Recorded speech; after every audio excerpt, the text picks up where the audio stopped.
ناس كتير بتشتكي ان عربياتها مخنوقه، لكن يا ترى ايه السبب؟ في الحقيقه كده ما اقدرش اقول لك ان هو سبب واحد مجزم اللي يخلي العربيه بتاعتك مخنوقه.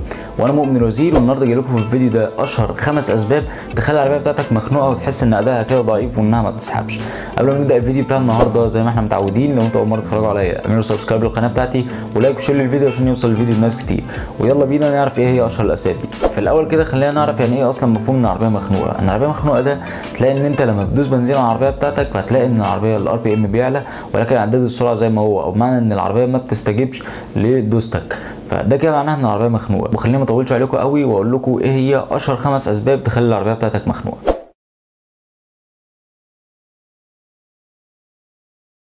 اول حاجه هنتكلم عليها هي الفلاتر. الفلاتر دي هنتكلم عن حاجتين، يا اما فلتر الهواء يا اما فلتر البنزين. فلتر الهواء ده اللي بيمنع دخول الاتربه والغبار والعفر وده كله لاجزاء الموتور الداخليه او لغرفه الاحتراق. فبالتالي ان هو لو اتسد بقى فيه عليه اتربه كتير وعفره كتير، بالتالي ان هو مش هيقدر ان هو يدخل الهواء من بره لحد الاجزاء الداخليه للموتور او لغرفه الاحتراق بسهوله. الموضوع هيبقى صعب، فبالتالي هتلاقي ان العربيه مكتومه وان استجابتها هتلاقيها ضعيفه.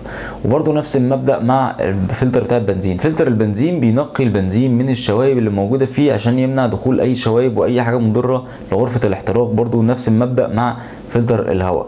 فلو انت عندك برضو في شوايب اتكونت فيه شوايب ورواسب كتير على فلتر البنزين، برضو نفس الفكره، هتحس ان العربيه مخنوقه وان استجابتها تبقى ضعيفه، لان هيبقى الموضوع صعب ان هو يدخل بنزين من خلاله. والفلاتر عندنا في سواء فلتر بنزين او الهواء والكلام ده كله فيه ان هو ممكن ان هو يتنضف كذا مره، ولكن برضو ليه عمر افتراضي ولازم يتغير. برضو في نقطه حابب اوضحها لكم، وهي ان فلتر الهواء، زيت، بنزين، او حتى فلتر التكييف، كل الفلاتر دي لازم تيجي اصلي وتتاكد انها اصلي وما تسترخصش فيها، عشان فعلا ممكن لو حاجه فيهم مش اصلي هتزعلك انت صدقني.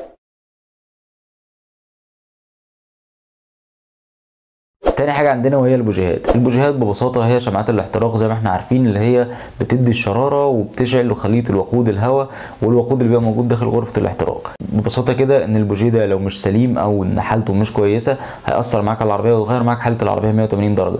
مش بس العربيه تبقى مكتومه ومخنوقه بس، لا، انت هتلاقي استهلاك البنزين زاد. ومش كده وبس، لا، بوشكاش محفوظ بيضحي النهارده. هتلاقي ان العربيه نفسها لما تيجي تدور العربيه هتلاقي ان العربيه بتاخر جامد في الدواره، وكمان هتحس برجه بسيطه او زي ما بنقول تنتيش والعربيه واقفه.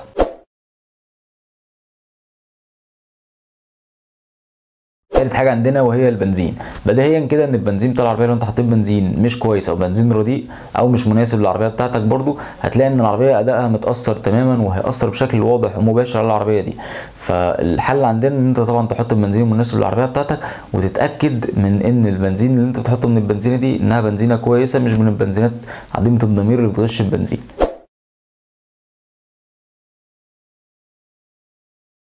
رابع حاجه عندنا وهي الموبينه. الموبينه دي تعتبر حجر الاساس اللي موجود في النظام الكهربائي في العربيه. هي بتاخد الفولتات من البطاريه تحولها لفولتات اكتر بكتير وتبدا انها توزعها على الاسبراتير ثم على البوجيهات.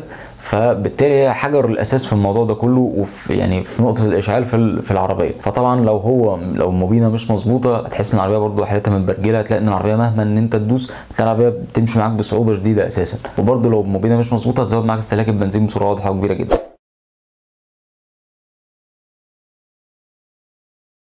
خامس حاجه معانا والاخيره وهي علبه البيئه. علبه البيئه فعلا لو هي مسدوده وخلاص جابت اخرها هتلاقي انها اثرت جامد قوي على استهلاك العربيه، سواء استهلاك العربيه للبنزين او ان الاداء العربيه ذات نفسه هتلاقي الاداء العربيه مكتوم بصوره واضحه. وكمان هتلاقي ان صوت العربيه هتلاقيه صوتها عالي، وهتلاقي الار بي ام اللي موجود في العربيه هتلاقيه عالي في بعض الحالات. والحل مع علبه البيئه يا اما ان انت تجيب واحده جديده او تجيب واحده استيراد، او ان انت تجيب بعض الموظفات اللي بتتباع يعني عشان تنظف علبه البيئه. ولكن انا ماليش تجربه عمليه معاها عشان اقدر ان انا ارشح لكم حاجه منها. واللي بقى هيجي يقول لك انا مفضي لك علبه البيئه دي، فدي انت تمسك علبه البيئه تديها له على دماغه، عشان مفيش حاجه اسمها ان انا افضي علبه البيئه، لان الموضوع ده مش هيبقى مظبوط اطلاقا. وبس كده، دي كانت اشهر 5 اسباب تخلي العربيه بتاعتك مخنوقه. كان معاكم مؤمن الوزير، ولو الفيديو فاتكم طبعا ما تنسوش لايك والشير عشان يوصل للناس كتير، وما تنسوش برضه تعملوا سبسكرايب للقناه بتاعتي عشان الكلام ده فعلا بيفرق معايا. اشوفكم في الفيديو الجاي على خير.